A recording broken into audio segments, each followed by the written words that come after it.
Hi there. Welcome to my series going over every piece of music in Final Fantasy VII Rebirth. Only 2 episodes remain in Chapter 5. I hope you brought your boiled corn because things are about to hit the fan.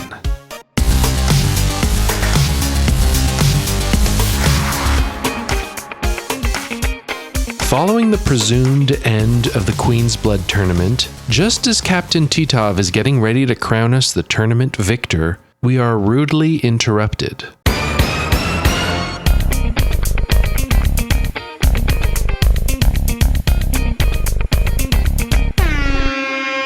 Before we get too far here, I should probably mention that this cutscene plays out slightly differently depending on how you performed in the tournament, such as if you won or lost to Regina, or even if you withdrew from the tournament. That last option, withdrawing from the tournament, actually leads to a slightly longer cutscene and therefore a slightly longer version of the accompanying music. As a result, that's the music and cutscene I'll be showcasing in this video.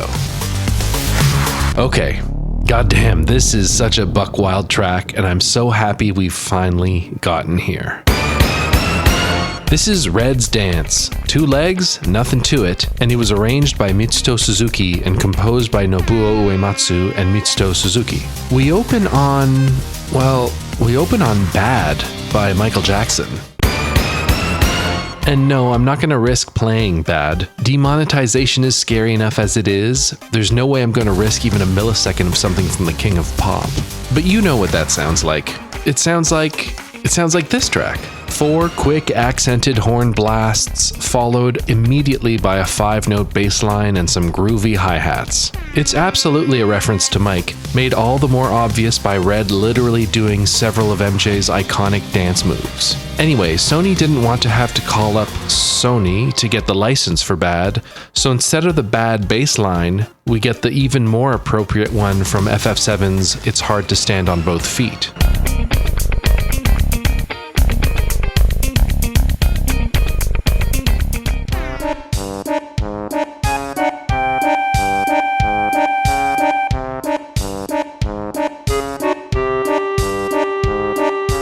Two episodes back, I mentioned how the Shinra 8's cruise ship vibe didn't really work with the original game's quirky theme for this area, so it's nice to hear it finally show up, however briefly. The stereoscopic dueling funk guitars sound perfect too. But after 3 quick bars, we get a hilarious combo breaker in the shape of an air horn, of all things. Sure, why not? The air horn signals the musical MJ gag is done, and we get essentially a second intro for the track. Big heavy synths and crunchier electric guitars.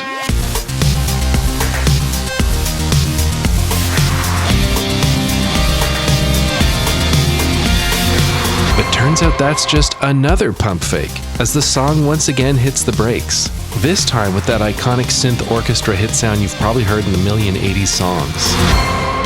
It's the same sound that opened this track, but with a bunch of reverb. In a way, it's kind of like the 80s equivalent of the air horn, like a brief musical gag. Next up, we get a more obvious reference to the original FF7 track, although Suzuki has assassinated the ADSR envelope to give it this very cool, choppy sound. Following that, the massive synth wall and 80s percussion from the previous section respond, eventually bringing back the cool funk guitars from the intro.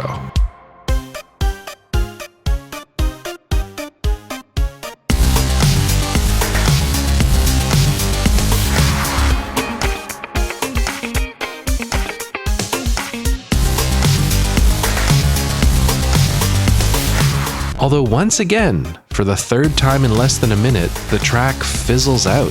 There's no air horn or 80s orchestra synth stab this time. Instead, we get this slowly rising bassy synth fart sound. Yeah, Suzuki, you good? Next, we hear a quiet, muffled bass line and killer drum loop getting louder and louder in the mix. The EQ on the track is also lifting in time with the volume, making it not just louder, but fuller. Feels like a cheetah or something is chasing you.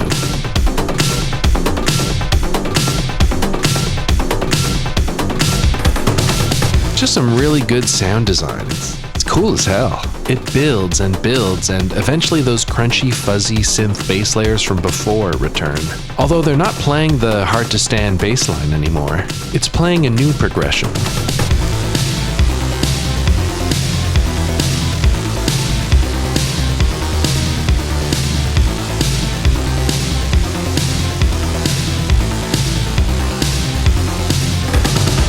I think this is the section Suzuki gets composer credit for. The synth buildup is huge.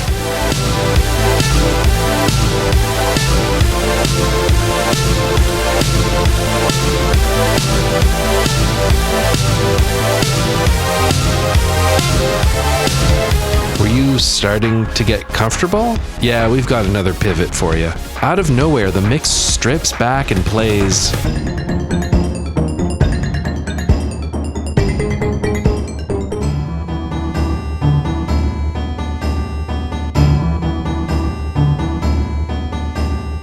Yeah, Red 13's theme. How cool is that? Sure, it's an obvious pull, but it's a reference that I felt was a bit missing in the original version of Hard to Stand. Interestingly, and almost criminally, this part of the track doesn't play if you won the Queen's Blood tournament. That version of the cutscene is slightly shorter than the one I'm showing you now, so there's an edit in the track that skips over this little section so that it can still reach its end of cutscene trigger at the end of the track.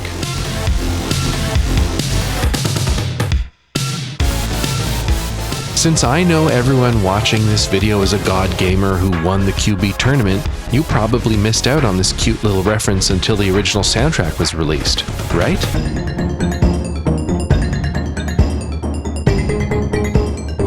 But this pump fake is itself another pump fake because the reference prematurely ends a bar early before once again jumping onto another new idea. Bro, relax.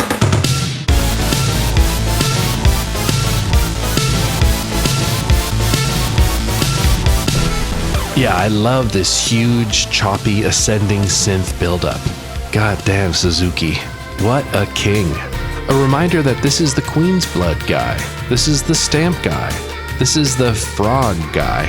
Huge props to whoever Suzuki's superior is that's calling the shots and allowing him to let loose in so many different, outlandish ways across this entire soundtrack. So many composers get typecast into producing very similar sounding music within their specific niche or ballpark.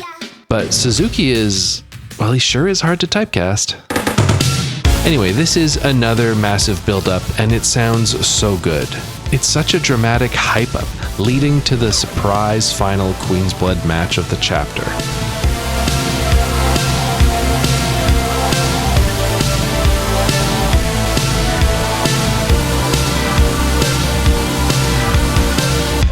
As Cloud tosses the card at red and the screen fades to black, the track ends. As the scene lifts, the next track starts.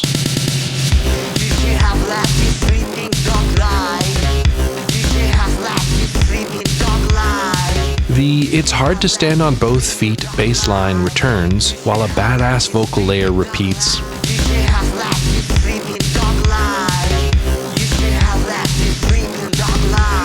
Or at least that's what it sounds like to me. This repeats for a couple bars before moving to a new bass line and chord progression. That was it for the "It's Hard to Stand on Both Feet" references in this second track.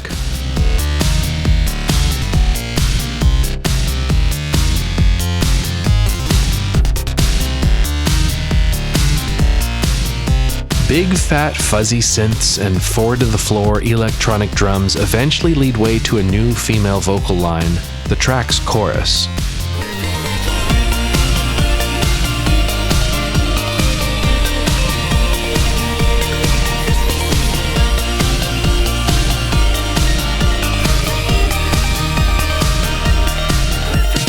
I'm guessing that's frequent Mitsuto Suzuki collaborator and Mojera bandmate Nozomi Toki singing, but that's another one of them there guesses of mine.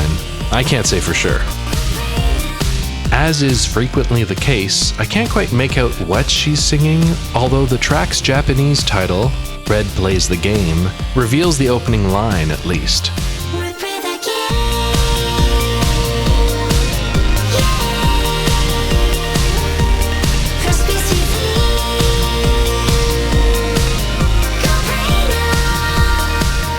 okay, but what is she saying? Whatever it is, it's a very infectious pop hook.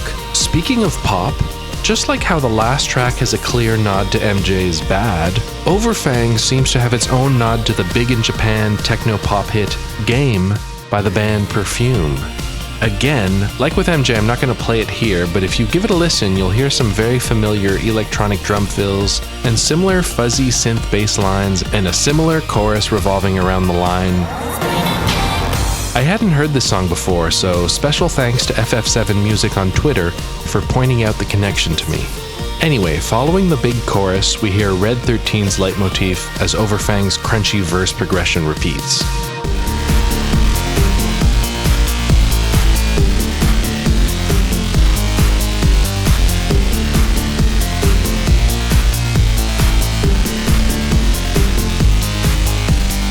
Following the red nod, Suzuki brings in more synths, though these are much cleaner sounding. Like with the prior female vocals, these softer synths contrast well with the otherwise harsh and crunchy techno atmosphere of the track, meaning the piece continues to feel light and poppy, all things considered.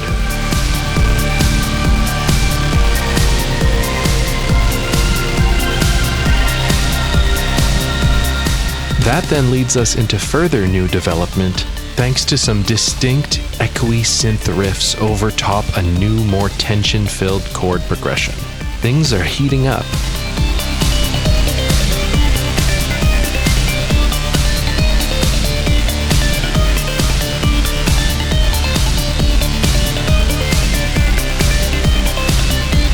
Following that big build-up, we return to the chorus once more.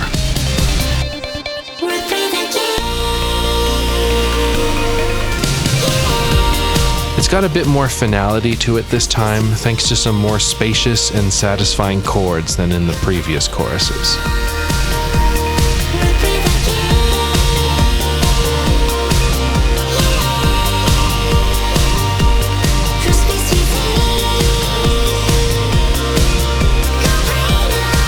Afterward, the piece loops.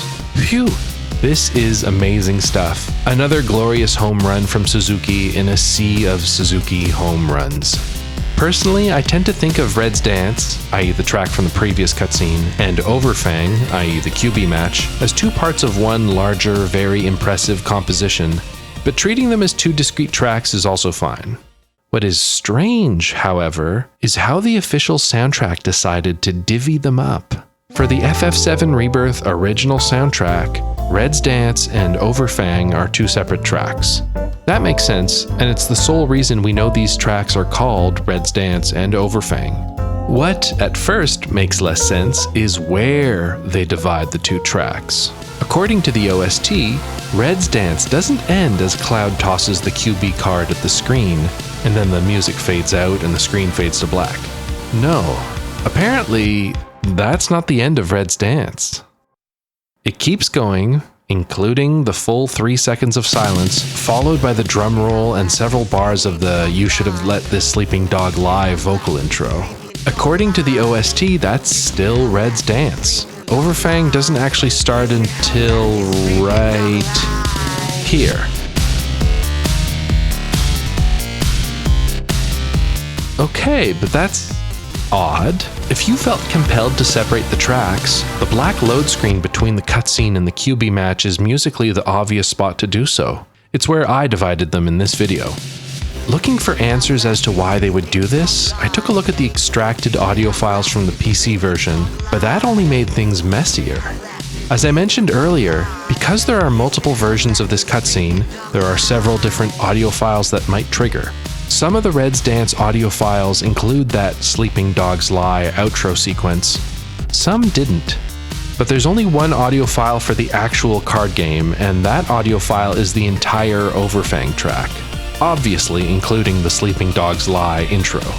That said, when used in-game, if the card game goes on long enough and the track loops, it loops from just past the Sleeping Dogs section, further muddying the situation.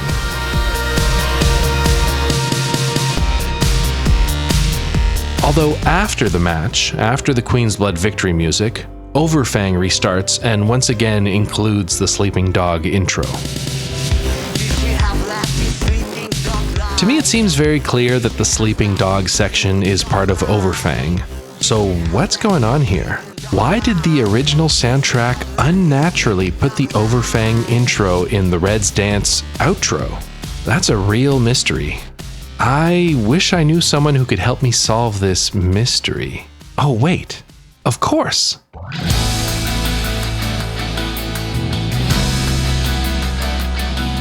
Hey, you've reached the voicemail of Inspector RK. I'm not taking on any client work at the moment, but do leave your name and number if your name happens to rhyme with, Mifa Pop-Tart. Otherwise, you can kindly kiss my ass. I guess that's a no then. We'll just have to figure this one out for ourselves. Okay, let's take a closer look at the information available. If we look at the liner notes of these two tracks, the crediting is almost identical. Both are arranged by Mitsuto Suzuki, both are composed by Nobuo Uematsu and Mitsuto Suzuki. But hang on, in Overfang, the composer credits are flipped. Mitsuto Suzuki comes first, while in Red's Dance, Uematsu comes first. Why is that? Well, Red's Dance is primarily an arrangement of Uematsu's 1997 composition, It's Hard to Stand on 2 Feet. At least for the opening minute or so. It's an inspired arrangement, but you can tell that's what it is. Eventually, it morphs into a new Suzuki-composed section, before once again calling back to an additional Uematsu composition, this time his Red 13 theme. It's a clever remix of Uematsu themes first and foremost, hence the billing. Uematsu and Suzuki in that order. But then in Overfang, the second track, there is a lot less Uematsu in there. Sure, you get bass synths hitting in time to the Red 13/Cosmo Canyon motif in there, but that's just a short little nod to Uematsu. Hence, Overfang is credited as Suzuki, then Uematsu. Up until this point, I hadn't considered that there was some sort of hierarchy to Rebirth's music crediting. Whenever there are two names on a track, I guess I just assumed it was in alphabetical order or something. But actually, whoever composed quote-unquote more of a piece, or at least whoever's composition is more fundamental to the piece, their name goes first. And this seems to bear out if you look at the multi-credited compositions we've covered so far in Rebirth. Shotaro Shima and Yoshitaka Suzuki, for example, are always billed after Uematsu on tracks they've co-composed, which makes sense, since those are primarily arrangements of FF7 tracks, first and foremost. The same is true of original Rebirth compositions. In Queen's Blood, even though Junosuke Usui's intro composition happens before Mitsuto Suzuki's composition, Suzuki is billed first, since that track is still largely an arrangement of Suzuki's original Queen's Blood composition. Duel with the Divine has Uratani credited before Furukawa, since it's primarily an arrangement of Uratani's Sanctuary composition, with some new Furukawa embellishments. Which brings us back to the curious case of Overfang. Here, Suzuki is credited before Uematsu, since Overfang is primarily a new Suzuki composition that happens to have a brief reference to Red 13's theme.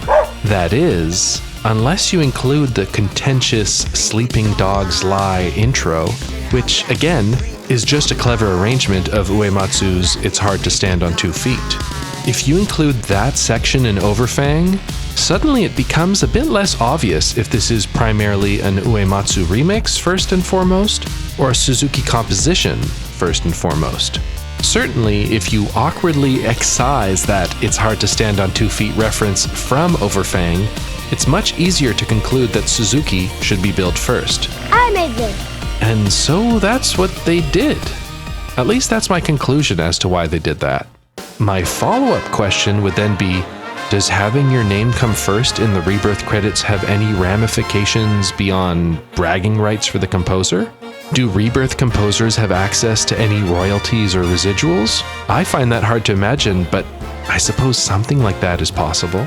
Are there additional salary bonuses tied to being the main composer of a piece? Are Suzuki and Hamauzu the only two composers listed in the opening credits since they hit a certain threshold of unique compositions? I have no idea, and frankly, it's sort of a massive can of worms that is way outside the scope of this series. All to say, I love when the little quirks of the Rebirth original soundtrack, such as weird track divisions and crediting order, possibly give little glimpses into the vast logistical and bureaucratic side to the score's production. Not enough information to make any conclusions, but certainly enough to raise interesting questions. If nothing else, going forward I will be paying much more attention to the order in which names appear in the soundtrack. For example, Shotaro Shima's name usually comes after Uematsu on tracks they co-composed, such as in Materia Guardian, since it's primarily an inspired arrangement of Let the Battles Begin with some new Shima-composed embellishments. However, two of my absolute favorite Shotaro Shima arrangements in Rebirth have him listed before Nobuo Uematsu. Pop quiz. Without looking it up, do you know which two I'm thinking of? Because there aren't that many where Shima's name comes first. Anyway, that's Red's Dance, Two Legs Nothing to It, and Red's QB match, Overfang. The perfect cherry on top of this amazing slew of unique music that's accompanied this Queen's Blood tournament. What a wild game this is, eh?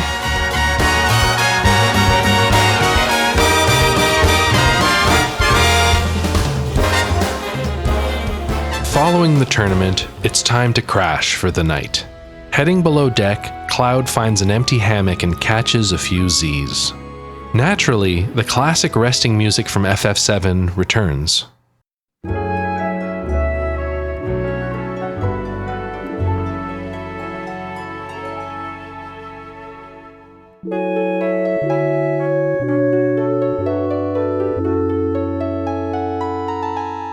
Nice clean rendition, very faithful to the original, as close to a one-to-one HD arrangement, if you will, of a track we'll get in Rebirth.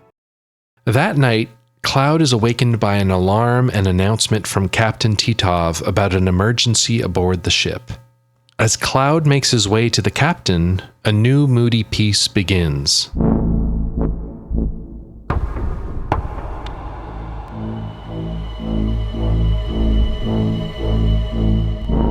This is a very atmospheric track, comprised of several droning synth pad layers, along with a main pulsing bass synth. We haven't really had one of these types of moody horror tracks since the Nibelheim flashback in Chapter 1.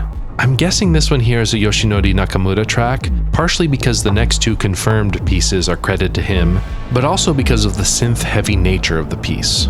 The track doesn't really go anywhere, but it doesn't need to either. This is a short sequence that is intentionally disorienting, and it's meant to be heard with the cries of frightened passengers and a blaring alarm. The equivalent scene from FF7 uses the piece Trail of Blood, and while this new track doesn't explicitly refer back to it, it's certainly what it's evoking.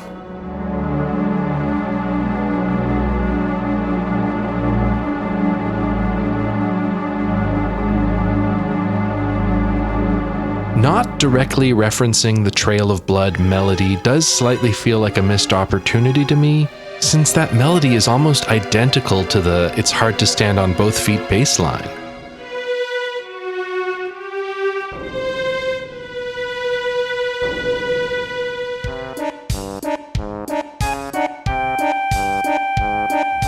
Having that reference here as well might have further meshed the ship's musical tapestry, but on the flip side, I can understand why they would alter it, since It's Hard to Stand on Both Feet is more exclusively a Red 13 reference in Rebirth, while in OG7, that track represents Red and the ship itself equally. But outside that melody, there are other similarities between Trail of Blood and this new moody piece. The most obvious is the atmospheric spaciousness, but also some of the accents are very similar. The dramatic timpani stab in the original shows up as distorted ripples. Some of the dissonant strings swells, while not note for note, also appear again.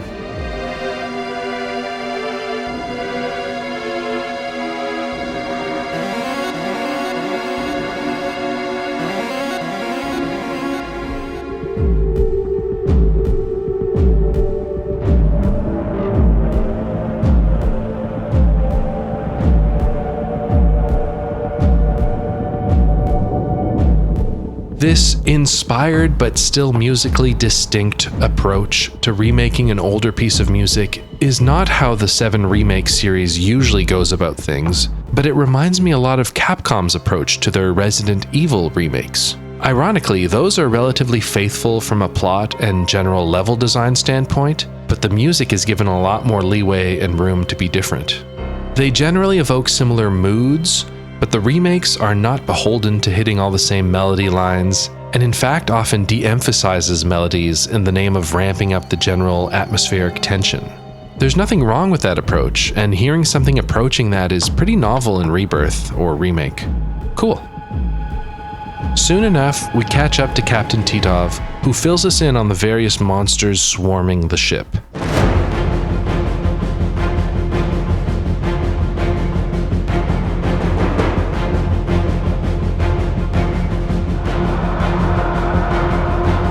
This is Hurry Necrotic Entity Mix, or Necrosis in the Japanese version, and this is Rebirth's first proper arrangement of one of my favorite FF7 tracks, Hurry.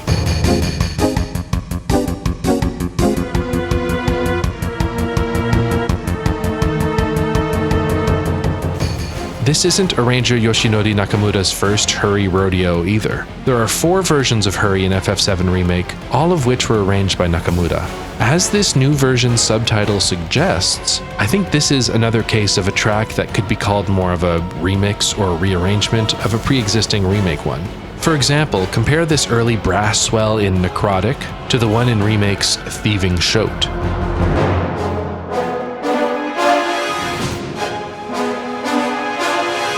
As with tracks like Midgarstormer and Materia Guardian, the arranger likely started from a Remake-era project file and then greatly embellished it.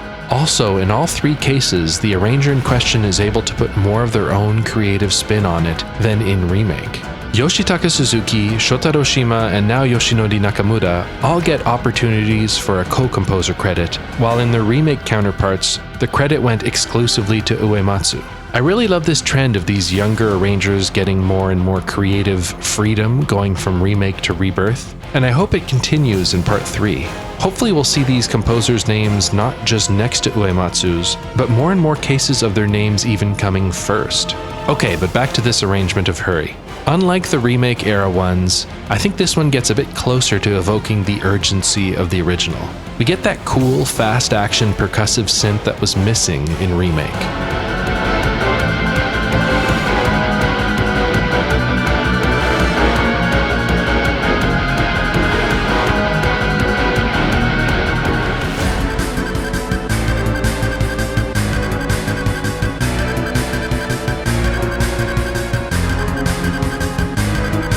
Along with those big tom beats.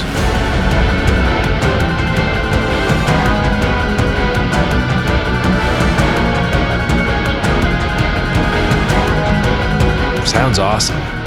My main issue with the remake versions of Hurry is that the orchestral arrangement lacked the immediate urgency and effortless speed of the cold, more mechanized synths of the original.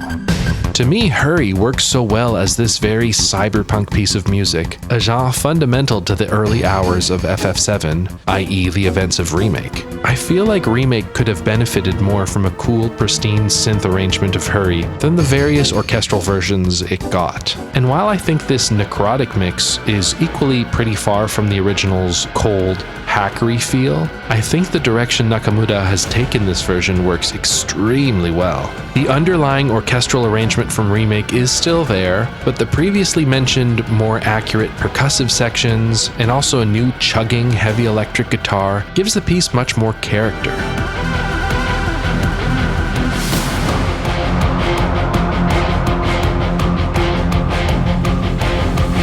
This is also helped by the ghouls on a ship vibe, which is very different from Midgar's noir cyberpunk.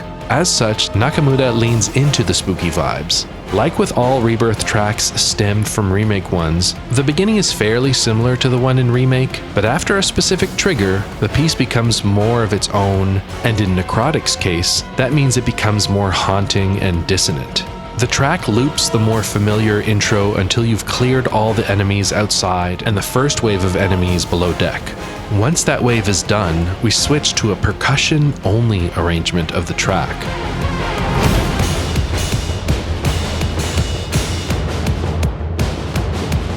Nakamura also includes that creepy horror movie sound, like sliding a violin bow on a piece of metal or something. Very spooky. This percussion-only arrangement is a lot of fun. Temporarily pulling back all of the melodic elements is a great way to build tension in this kind of breather moment in-game. It's also an excuse to better make out the track's fantastic percussive arrangement. Just listen to those big toms.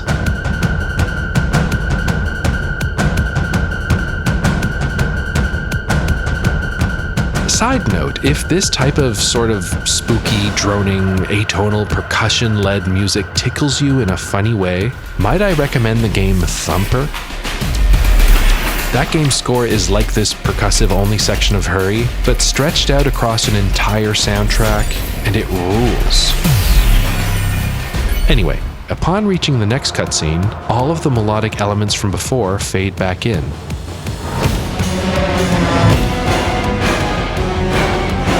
Well, fade back in isn't correct. They actually pretty abruptly get thrown into the mix, but the transition isn't jarring in the least because of a unique transition layer. Yeah, BGM_fairy_012_007 is only 1 second long, but it comes in clutch to elegantly mask the music change.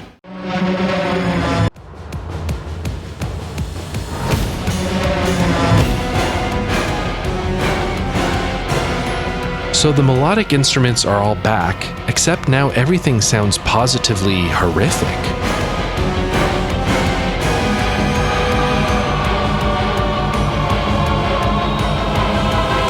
The orchestral stabs that form Hurry's main melody are so dissonant now.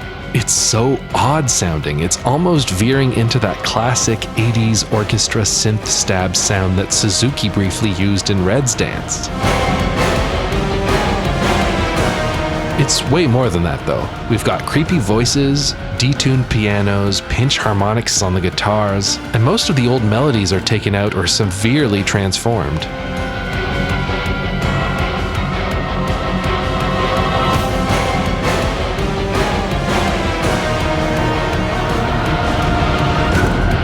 Also, I love the new delicate, crooked, twinkling melody during the track's chorus.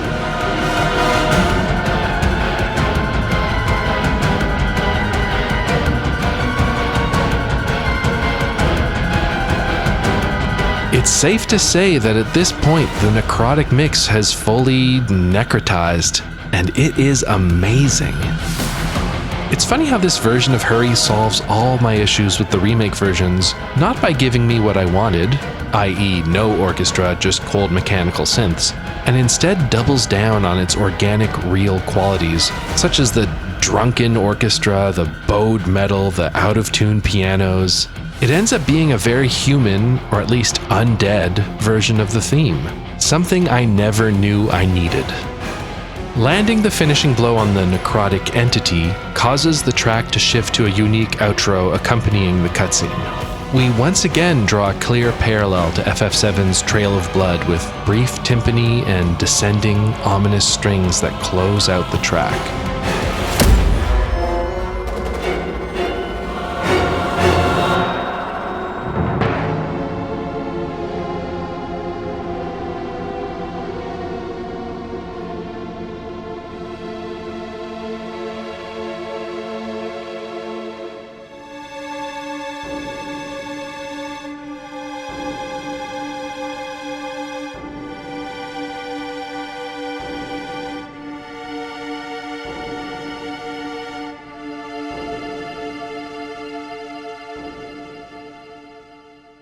And that's where we're going to leave it for today.